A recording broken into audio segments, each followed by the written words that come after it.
हार नहीं मानूंगा, रार नहीं ठानूंगा, काल के कपाल पर लिखता जाता हूं, गीत नया गाता, गीत नया गाता। नमस्कार, मी श्रीकांत जोशी। अटलजी एक दैदिप्यमान व्यक्तिमत्व। माझ्या सुदैवाने 2 दिवस मला अटलजींच्या सोबत राहता आलो आणि त्यांना जवळून बघण्याचा योग आला।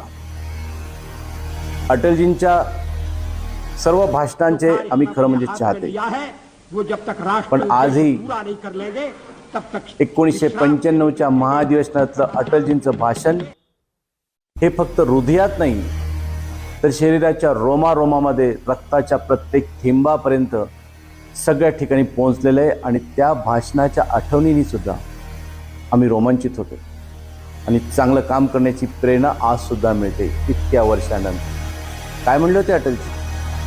भारत एक जमीन का टुकड़ा नहीं, एक जीता जागता राष्ट्र पुरुष है। कश्मीर हमारा किरीट है, दिल्ली हमारा दिल है।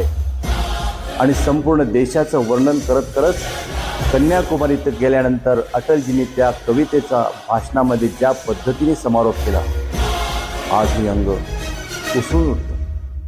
अटलजी म्हणाले कि हम जिएंगे तो इसके लिए और जरूरत पड़ी तो मरेंगे तो इसके लिए।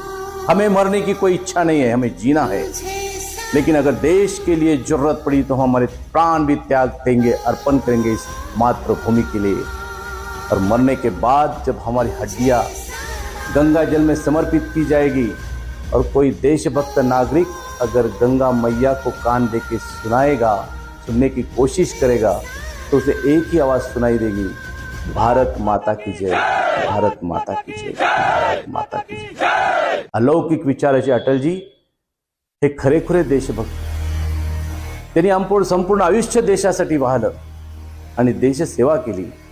त्या अटलजींचा आज खरं म्हणजे जयंती। अटलजींच्या जयंतीनिमित्त मी अटलजींना तर मनापासून आदरांजली अर्पण करतो आणि अटलजींच्या जयंतीनिमित्त पुन्हा एकदा आपल्याला सगळ्यांना देशभक्तीचं स्फुरण चढावं, देशभक्तीची सातत विचार यावा आणि देशभक्तीने भरून जावं, सदैव प्रसन्नित राहावं आणि लोकांना सुद्धा देशभक्तीने प्रेरित करावं, हीच अपेक्षा व्यक्त करतो। पुन्हा एकदा अटलजींना मनपूर्वक आदरांजली। धन्यवाद।